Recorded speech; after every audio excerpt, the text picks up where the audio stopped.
Saludos, querido oyente. Pedimos a nuestro Señor Dios su dirección en la lectura de su santa palabra. Póngase cómodo, pues empieza su programa El Sembrador. ¿Cómo están, hermanos y amigos que nos escuchan? Hoy continuaremos con nuestra serie El Obispado en la Iglesia. Haremos lectura de los versículos 1 y 2 de 1 Timoteo capítulo 3. La palabra de Dios dice así: Palabra fiel: si alguno anhela obispado, buena obra desea. Pero es necesario que el obispo sea irreprensible, marido de una sola mujer, sobrio, prudente, decoroso, hospedador, apto para enseñar. Muy bien. El apóstol Pablo nos dice que si alguno anhela obispado, buena obra desea. Anhelar o desear el servicio en el obispado es algo bueno, algo noble. Pero anhelar o aspirar al obispado no es suficiente. Pablo dice, pero es necesario que el obispo sea irreprensible.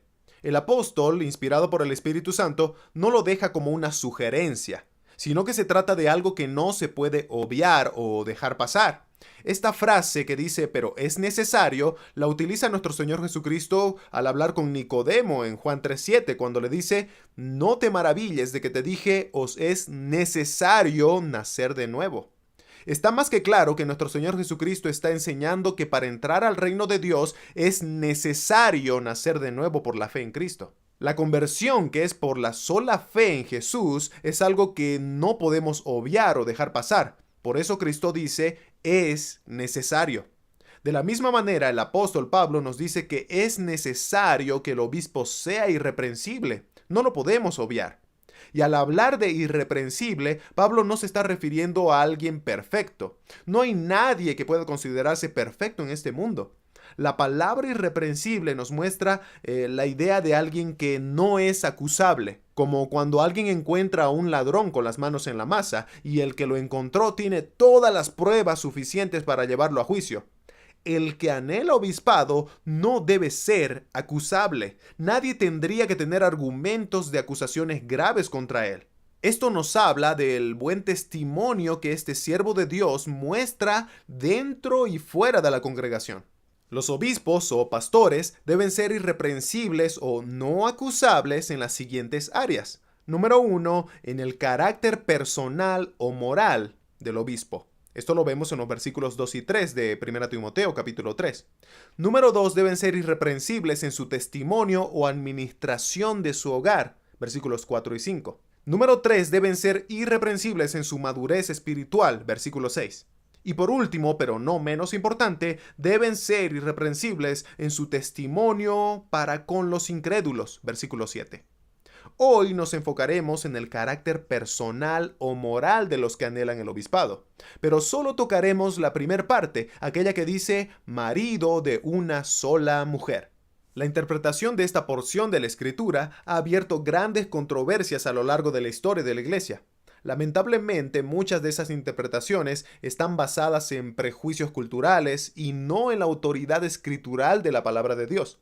Hoy trataremos de desmitificar a la luz de las Sagradas Escrituras algunas de esas interpretaciones sobre esta porción del pasaje. El apóstol Pablo dice, marido de una sola mujer. Muchos argumentan que el obispo debe sí o sí estar casado, pues esto es lo que a simple vista dice este versículo, marido de una sola mujer. Pero si utilizamos esa misma lógica para la exégesis de este pasaje, también quedarían excluidos aquellos siervos de Dios que, aunque tienen esposa, Dios no les concedió el tener hijos. E incluso quedarían excluidos aquellos que tienen un solo hijo, porque dice en 1 Timoteo 3:4 que tenga a sus hijos, plural, en sujeción. Y con esa misma forma de interpretación quedarían excluidos también aquellos siervos que han enviudado, porque al enviudar quedaron solos y volvieron otra vez al estado de solterío. Pero incluso si el viudo se volviera a casar, y si seguimos utilizando esta forma de interpretación, aquel siervo todavía quedaría excluido porque el pasaje dice marido de una sola mujer. Y puede parecer exagerado y podríamos decir que hasta caricaturesco el resultado de este método de interpretación. Pero son aspectos que muchos cristianos hoy en día creen. La pregunta es si son argumentos fundamentados bíblicamente o solo opiniones subjetivas. Así que hoy trataremos de responder bíblicamente estas tres preguntas. Número 1, ¿descarta Pablo a los solteros que anhelan el obispado?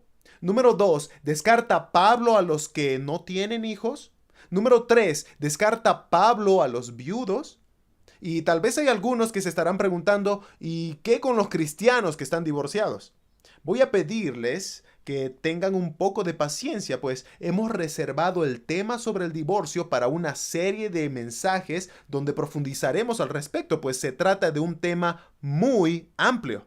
En fin, ¿está descartando Pablo a los solteros que anhelan el obispado? El tema es que el énfasis de Pablo no está en el estado civil del que anhela el obispado, sino que el principio esencial de esta porción del pasaje es la fidelidad o integridad sexual del siervo de Dios, sea casado o soltero. Dios manda que todos sus hijos vivamos en santidad. En 1 Corintios 6:18, Pablo le dice a toda la iglesia, huid de la fornicación. Y en 1 Tesalonicenses 4, versículos 2 al 4, dice, porque ya sabéis qué instrucciones os dimos por el Señor Jesús, pues la voluntad de Dios es vuestra santificación, que os apartéis de fornicación, que cada uno de vosotros sepa tener su propia esposa en santidad y honor. Pregunta, ¿acaso Pablo está dando instrucciones de que todos deben casarse? Pues dice que cada uno tenga su propia esposa en santidad y honor. El apóstol no está dando mandamientos sobre que todos se casen, sino que el énfasis de Pablo está en la integridad sexual de los hijos de Dios. El obispo debe ser un ejemplo en esta área. Él debe ser un imitador de Cristo para ser así un modelo imitable para el resto de la congregación. Para poder decir como Pablo a los Corintios, sed imitadores de mí, así como yo de Cristo. Y así entramos a nuestro primer subpunto. Pablo era soltero. Hay un argumento que tiene mucho mérito, por cierto, con respecto al estado civil del apóstol Pablo. Sabemos que Pablo, antes de ser llamado por Cristo, era fariseo. Y para ser parte de la secta de los fariseos, históricamente sabemos que debía ser casado. Pero cuando leemos 1 Corintios 7:8, el apóstol Pablo dice, digo pues a los solteros y a las viudas, qué bueno les fuera quedarse como yo. Poniéndose como ejemplo, ¿qué aconseja Pablo a los solteros y a las viudas? A que se queden solos, como él. Algunos argumentan que Pablo pudo haber enviudado en algún momento de su vida. En fin, no vamos a entrar en especulaciones. Lo que sí sabemos con certeza sobre el estado civil de Pablo en su vida cristiana es que estaba solo, en estado de solterío. Y siendo soltero, él pastoreó por 3 años la iglesia de Éfeso, como podemos apreciar en Hechos capítulo 19 y en Hechos 20:31, cuando despidiéndose de los ancianos de la iglesia de Éfeso, Pablo les dice, por tanto velad, acordándoos que por 3 años de noche y de día no he cesado de amonestaros con lágrimas a cada uno. Pero, ¿qué tiene que enseñar un soltero en una congregación en donde hay personas con larga experiencia, ya sea siendo esposos o siendo padres? Esa es la pregunta más común, ¿verdad? Bueno, pues Pablo enseñaba sobre matrimonio, también enseñaba sobre criar hijos, y esto lo encontramos en el capítulo 7 de 1 Corintios, en el capítulo 5 de Efesios, pero Pablo no hablaba sus propias palabras o su propia experiencia, sino enseñaba con la palabra de Dios. Nadie debe poner sus experiencias por sobre las sagradas escrituras.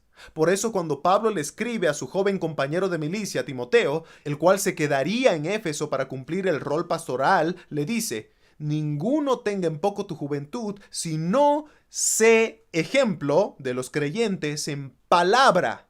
Timoteo no debía inventarse sus enseñanzas. Él debía basarse en la palabra de Dios. Debía ser ejemplo en conducta, en amor, espíritu, fe y pureza.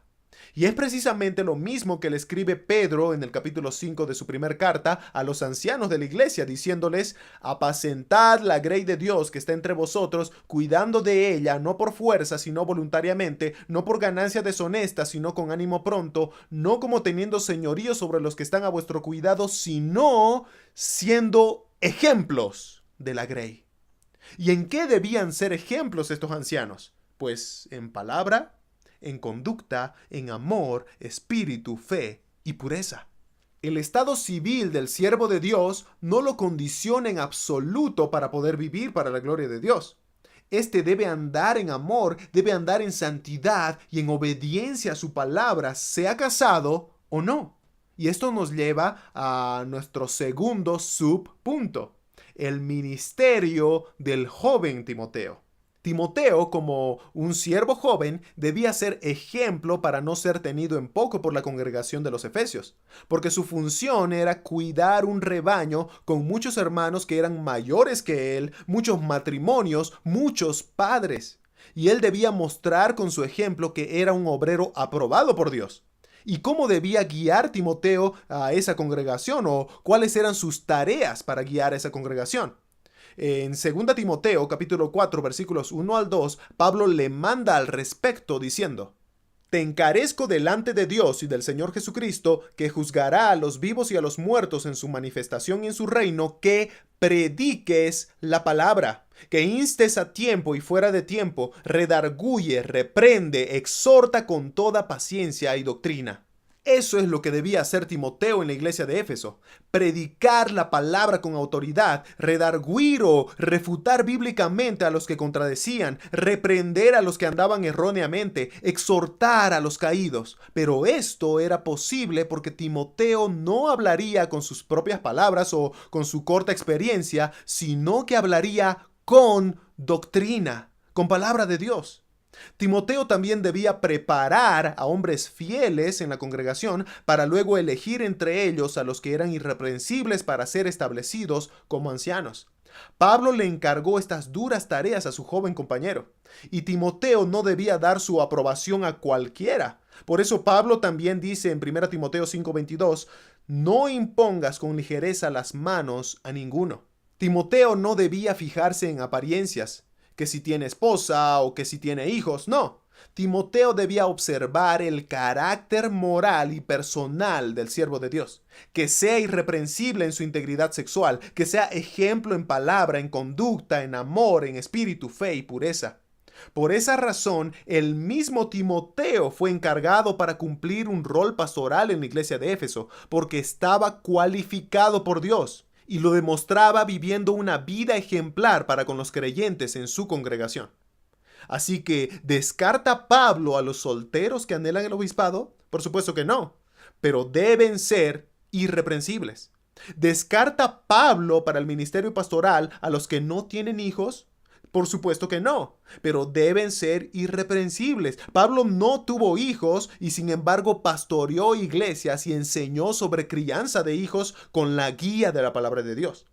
Y por último, ¿descarta el apóstol a los viudos para el ministerio pastoral? Claro que no. Ya sea que el viudo se quedara solo o si se volviera a casar, que es totalmente permitido por el Señor, según Romanos 7:3, 1 Timoteo 5:14, 1 Corintios 7:9, en fin. Este varón que enviudó debe igualmente ser irreprensible para ser obispo. Así que no debemos tener en poco cuando Pablo dice que es necesaria la irreprensibilidad de los obispos. Y siempre es importante recordar que cuando el apóstol habla de irreprensible, no se está refiriendo a alguien perfecto, sino a un hombre que lucha día a día para agradar a su Rey y Señor, viviendo una vida íntegra delante de Dios y de los hombres. Mis hermanos, va a haber muchas interpretaciones sobre este tema, y a pesar de la diversidad de conceptos, siempre debemos manejarnos en el marco del respeto. Pero mi exhortación es que si abrazamos una opinión sobre algún pasaje de la palabra de Dios, esa opinión sea apoyada, fundamentada por la misma Sagrada Escritura y no sea una mera opinión humana que viene acompañada de nuestros prejuicios y nuestra subjetividad. Gracias a Dios por su santa palabra y porque su misericordia se renueva día a día. Este fue su programa, El Sembrador. Para más información, contáctese por la página de Facebook que lleva por nombre Franco Morón Flores. Será hasta una nueva oportunidad, si el Señor así lo permite. Amén.